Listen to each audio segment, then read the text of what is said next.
Okay. Before I get started, actually, let me go back.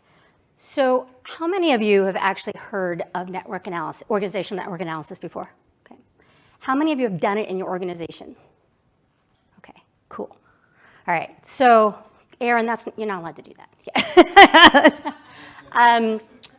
So one of the things I'm going to tell you today is I'm not here to teach you everything to know about network analysis. What I really want you to come away from this session is to think about how we look at our organizations, how we measure our organizations, and really to give you ideas about different ways to do things. And I think it's actually, the prior speaker talked about how do we bring the humanity back into the workforce.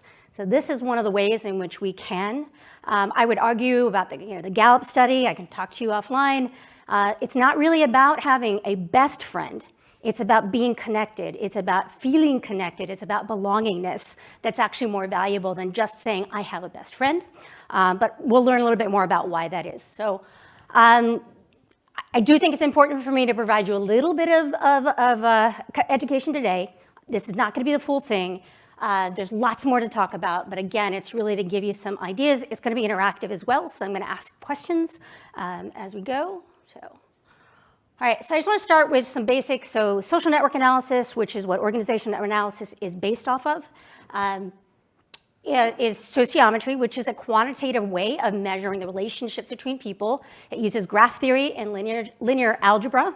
In order to do that, it's really just zeros and ones. Do you have a relationship with this person or do you not, right? And then you do a lot of different calculations. And we'll talk about some of those basic kind of network terms and what they mean.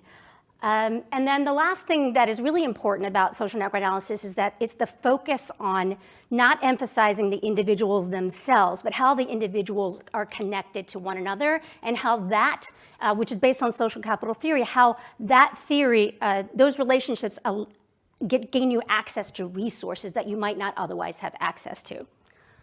So organizational network analysis, as you can imagine, is just the application of social network analysis in an organizational context. You can think of it in a way as like an organizational X-ray. I'm going to example here. We've got this, our typical chart here. Again, this is an example of a sociogram where we are mapping these relationships. We could call this is an advice network, right? And so we can see Jane's over here, but over here, she's in a different place within that network. Organizational network analysis can help us understand how information flows, how ideas flow, and then the other thing is that it really helps us employees to understand, even we're going to talk in a moment about different types of network structures. These ties, they as you can see from this chart here, they exist independently from any formal structure that happens within an organization. All right, some basic network terms. I'm going to spend like 2 minutes on this slide. Okay, so there are different terms. I put all of them up here because I'm a purist and I just like to confuse people, but you might, depending on the different articles you read, you might see different terms. So these dots in the middle, those are nodes, or we also call those actors, right? Those are or employees, since we're doing organizational network analysis. The lines between them are ties, edges, links. Again, the edges is a graph theory terminology. Node attribute, that could be, all right, so let's see if I got to sit down here in the bottom left corner. We've got a graph here. This is from a McKinsey study. The attribute here is gender. And we can see in this particular example, the orange is women and the men are blue. So you can overlay attributes on top of those networks. The strength or the weight, right, is, if you can see in the upper left-hand corner, we've got different thickness of lines. So that could be the frequency of the interaction. It could be the value that the person is equating to that particular relationship. And then the big one is centrality. And I'm going to talk a little bit about 3 different types of centrality. The centrality is really measuring how close people are to each other or how far away they are from each other. And typically what we're looking at are if we're talking about what's called a directed graph, which I think I'm jumping ahead, but directed, it's like the number of ties that come into someone, that's your in degree, and the number of ties that go out, that's your out degree. And so with centrality, we're looking at measuring, even in some cases, measuring the ratio of those in degrees and out degrees. But there are also two other types of centrality we look at. One is called betweenness centrality. So it's the shortest path between me and another person. Right? And then the other one is called eigenvector centrality, and that is how well connected am I to others who are well connected in my network. How might that particular network measure be beneficial either to you or to understanding how things are happening in an organization? If we think about eigenvector centrality, where we identify those people who are connected to well-connected other people. Like sort of efficiency networking? Mm-hmm. Yep. Quicker access to information. Mm-hmm. What about power, influence? Yeah, exactly. Yeah. And then we also, again, I could go on. So I'm going to just talk about core and periphery. So more so, if we look at the upper right-hand side, we can see I'm talking about some basic terms, but there are also different characteristics that you apply depending on whether you are talking about an ego network or a whole network, which we are going to talk about in a moment. But that core is like that cluster of people in the center of the network, and the periphery are the people on the outside. And those, when you actually visualize this, the algorithms will take the data and actually cluster people based on the different measurements. And so you can kind of see in this example, we could say, the blue dots in the center are, IT, and the periphery on the outside is everybody else, right? It could be any function. And the last is just size of the network, the density. We talked about that already. So. Lots of, in the appendix, I actually have all the definitions so that you can, if you feel like you need some additional reading. So I want to talk about now network structures. I redid this slide, so hopefully I remember the order of my animations. And so I want to talk about whole networks and ego networks. But one thing I do want to talk about, we're not going to spend much time talking, there's two different ways in which you can measure networks. Two primary ways. One of those is active and the other is passive. A lot of what I'm going to talk about today is active, which means we are actually asking people a question. Right? You start with a question like, who do you go to on a regular basis for advice? Or who do you go to on a regular basis to get information that you need to get your work done? That's an active. And then there's different methods about how that individual identifies who those people are. Passive is not what we're going to talk about today, but it is out there, and that's where they're mining Slack channels or email or IVR, and really being able to understand how people are connecting and again, through the metadata and not the actual content of those messages.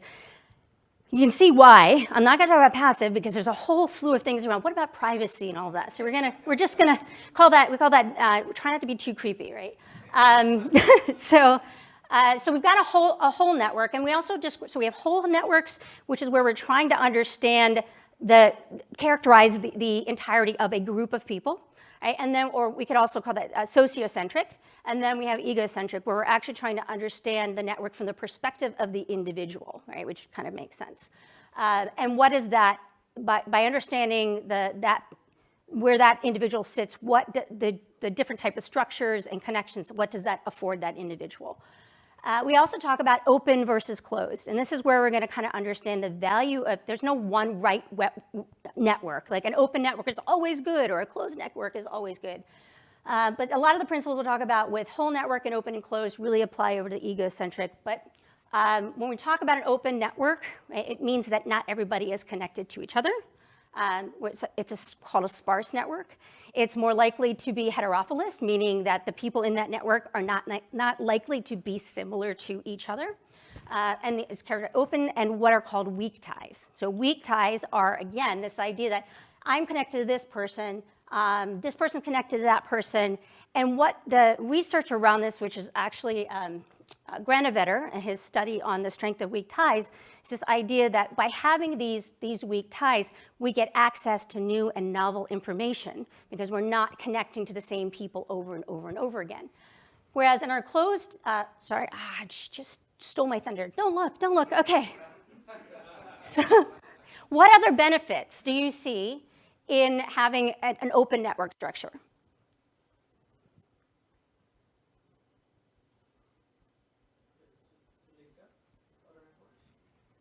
Potentially, right, if you've got a bridge between that network and another network. Right? But just the diversity, not even just in the people, but also in the ideas.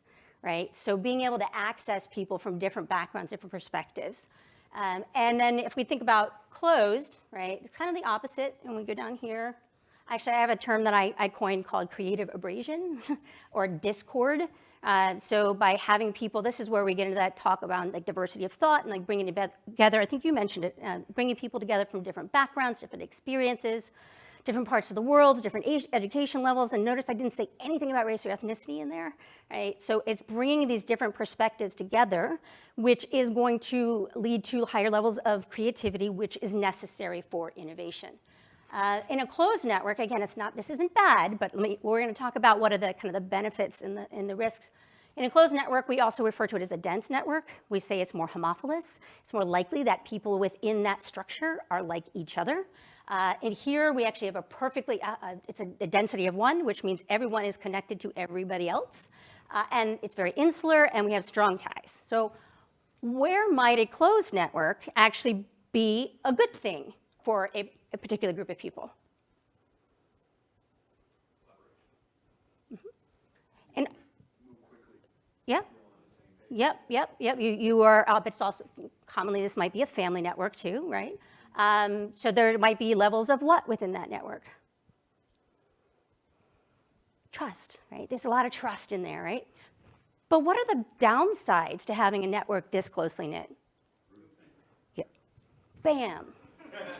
Thank you, yes. Groupthink. So that's a bad thing, but the contagion one is great because it allows you, so actually there's a really good study and work by Nicholas Christakis. So he applies network analysis to kind of health, right? And so a couple of his studies, one of them was around smoking and one of them was around weight.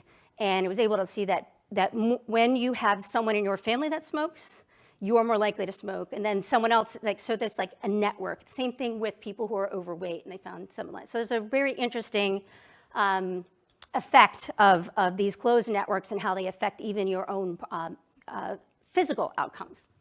And then the same principles, but on the egocentric side, again, where it's not about the whole network, it's about the individual and where they sit within that network. And the research here, these are called structural holes. This is actually by Ron Burt.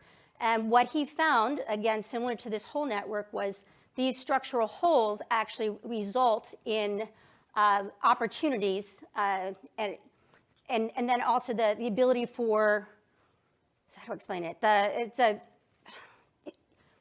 There's the path between me and the next person is not that far, right? And then we've got closure in the network. Yep, there's my notes right there. And this is forming strong bonds. So with these principles in mind, I'm going to show you a quick chart, and we're going to talk through, like, what do we think's happening here, okay? All right, and I mentioned earlier we have directed and undirected. So in this case, this is a directed graph. We have arrows at the end. And the question was, who do you go to seek out information in order to do your job? It's a fictitious, I made up these names, right? But this is the group. We've got 3 different functions here. I mentioned earlier about node attributes, right? So here the attribute is actually the department. So I overlaid that with color. So anyone want to describe what they see? Jay is what?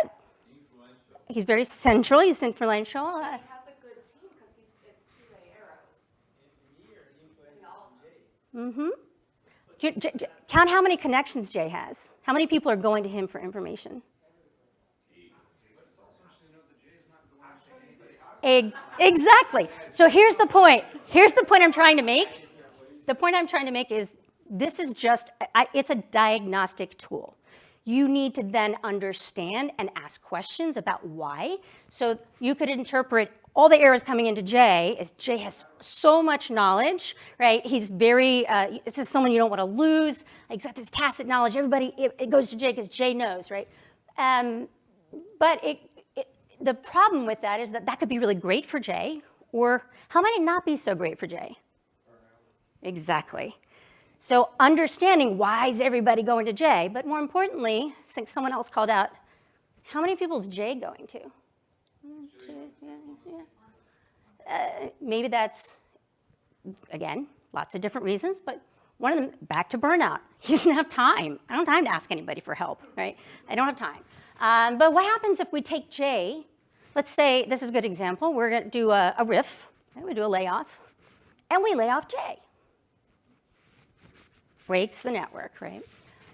What else do we have going on here? Good. The fact that all the arrows are only going one way to J also seems to ego. Potentially, absolutely, yeah. Could be like, I know everything. If you come to me, I'm sure to help you, but I'm not just going to go to you and help you. That's correct. That's right. They're not. They're not. Exactly. Any? It's also probably power consolidation because there's two-way arrows for the rest of the team, but none of the team members are Yep. connected to anyone else. Anything else besides J? Let's like, no, I mean, there's so much going on with J. But what other things do we see? Yeah. Right? Right, and that could be that Alec just feels isolated. It could be the one remote employee, who knows, right? Which is another use case we'll talk about. But Alec's over there. But Alec might actually have some really important information, and it's just a matter of knowing that he has that information, so people know to go to Alec. Right? And then we have Satya. That no one goes to Satya. Who knows why, right? Strategy and planning group looks very cohesive. Yeah. Like great communication. Maybe. Going to them.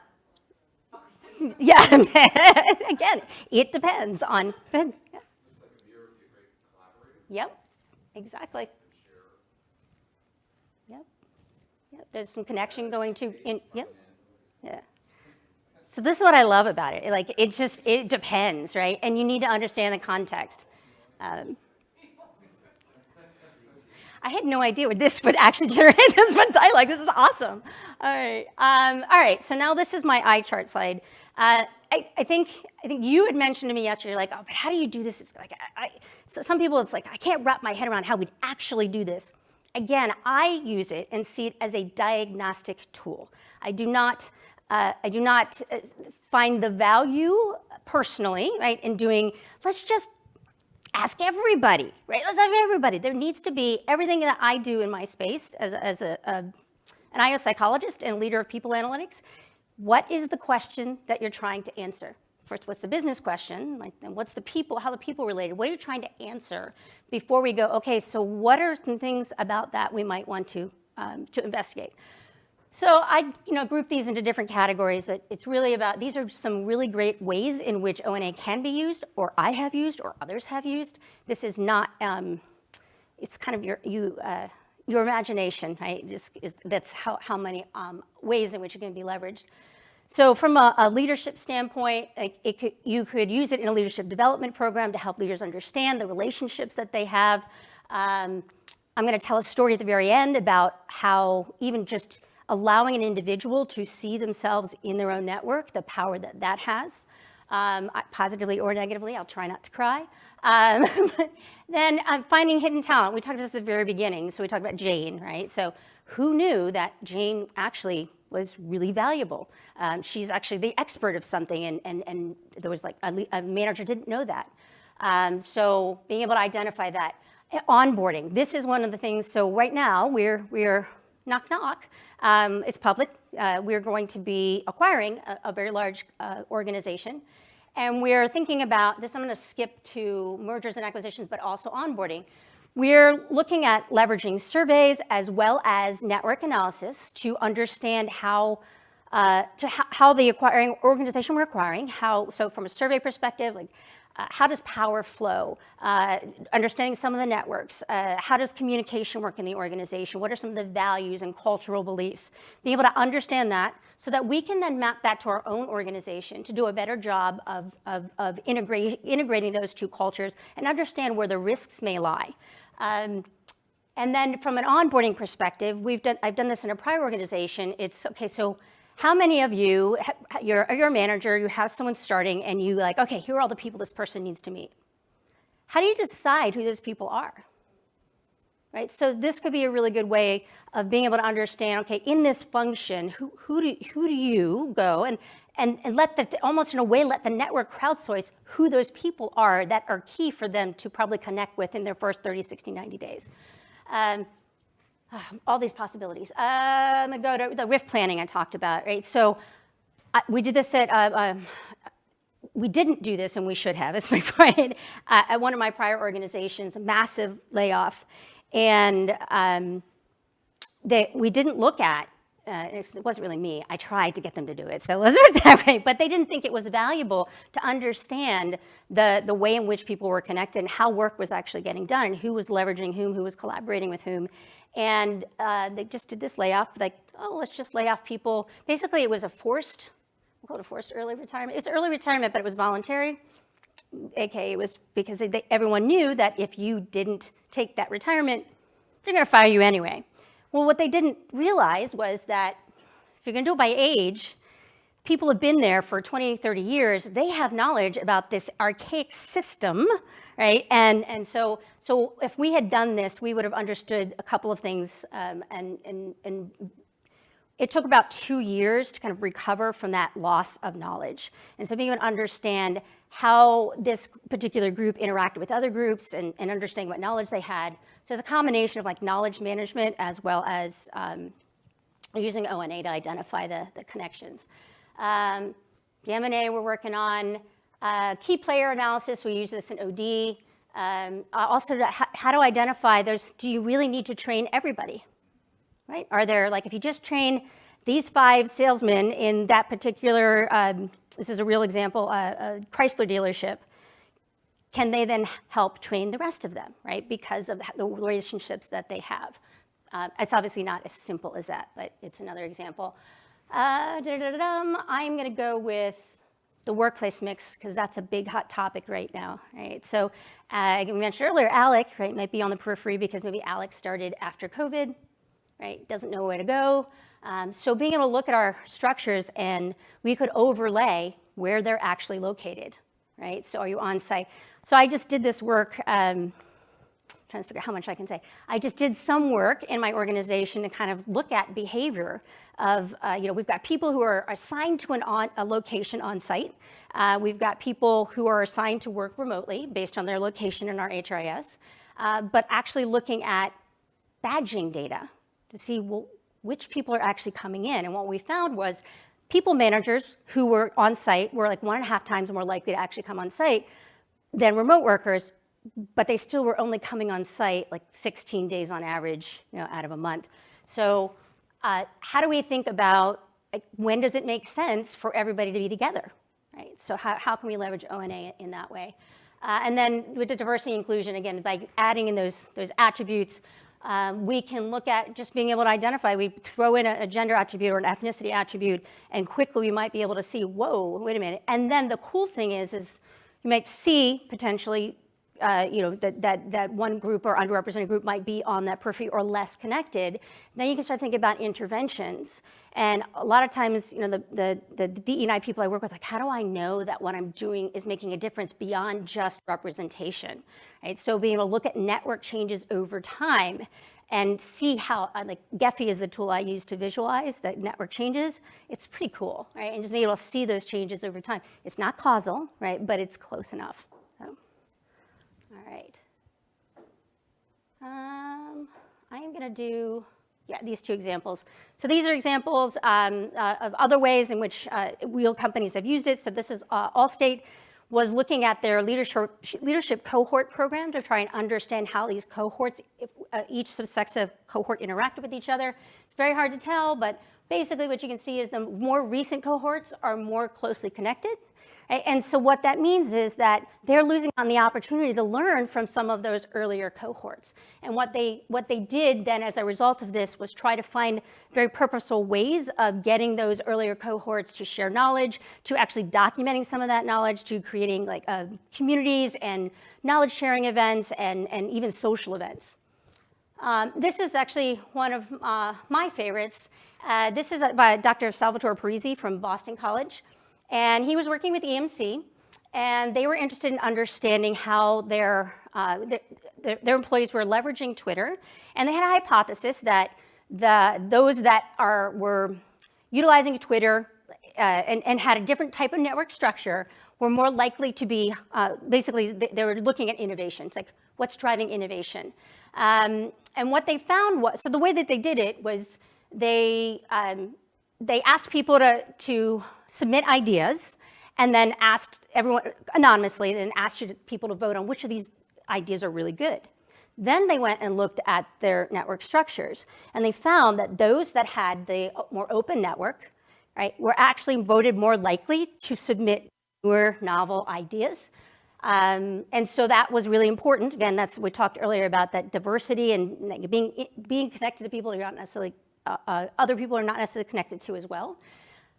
When they brought it back, it didn't have any influence in terms of actually then turning that into a product, but at least helping to generate those new and novel ideas. So those are 2 examples. This goes back to the title of why I do this. Earlier, it was like this. How many of us have heard human capital is our last competitive advantage? Like, how many of us are tired of hearing that? Right?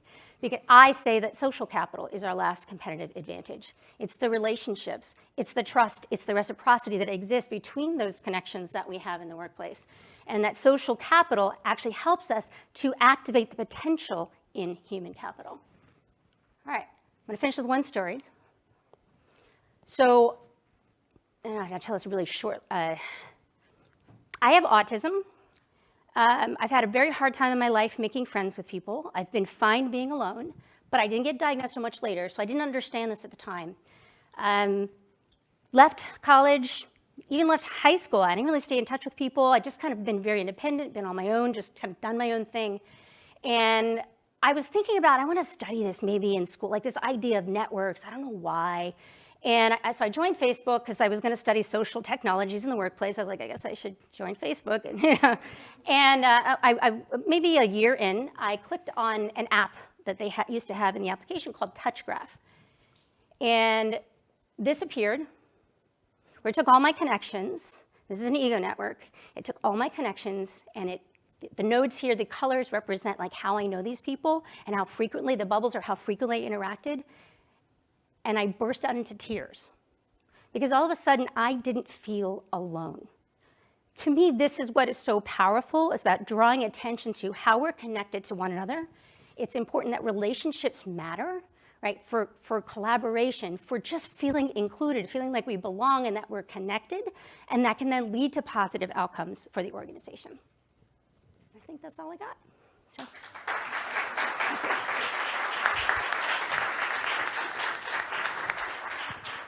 Wow. Questions?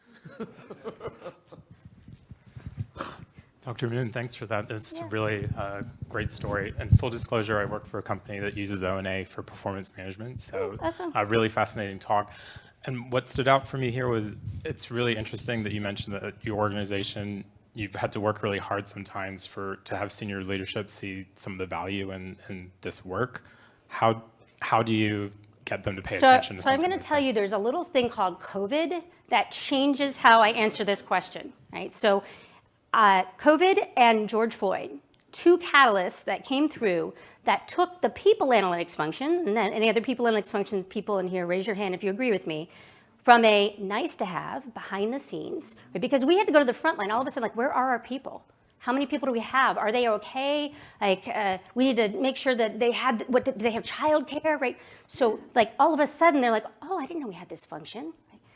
Then we realized, gosh, people are burnt out, they're stressed, relationship. Oh, we need to really focus on the human side of the work. Now, we're seeing some of this trickle away, which is kind of sad, but that then elevated O&A. So O&A is having its time.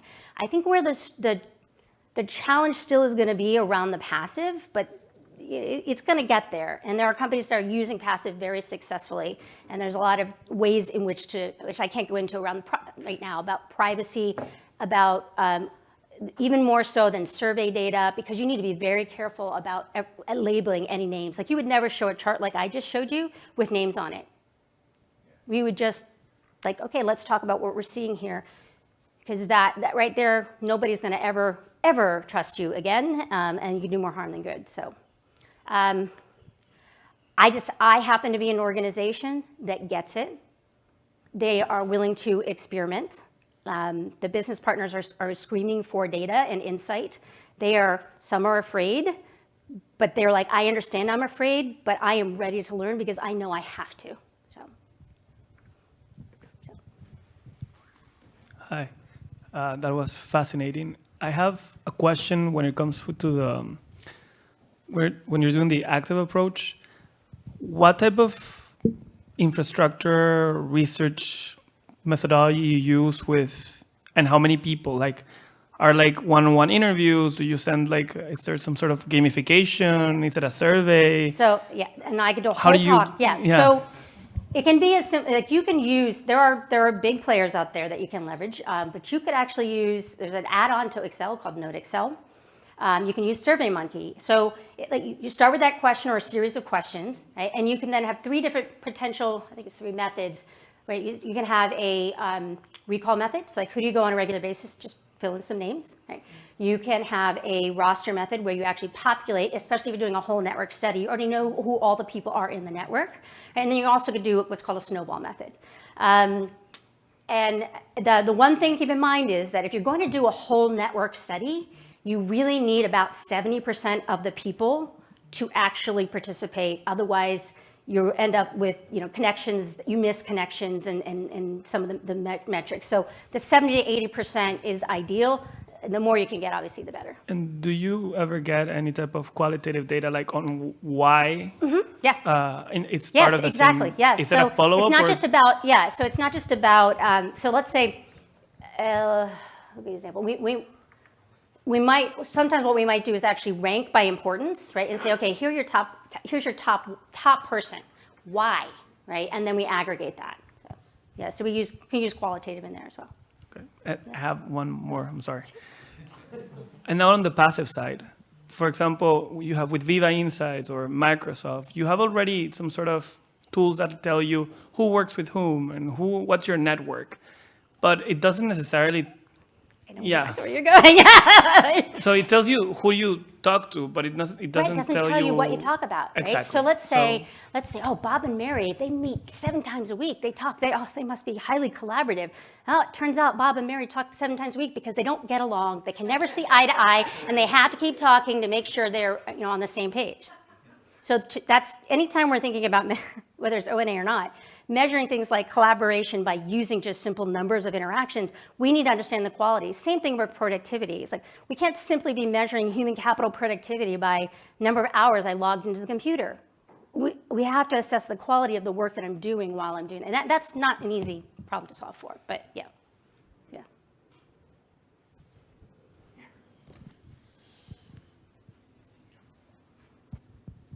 Hey, awesome presentation. Just one note.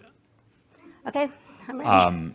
I was really disappointed not to see Kevin Bacon's face show up anywhere So in this presentation. I decided not to talk about the Milgram study, which actually is the origin of that. However, it is no longer 6 degrees because of technology. The latest is actually 4.2 or 4.23 or something like that. So yeah, so that and yeah. So my question was, and maybe this is giving people too much credit, but if people know that this sort of study is going on, could it not be gamed? Where you just say, I'm going to insert myself into all these meetings or all these email chains or conversations, and now I look like I'm one of these connectors.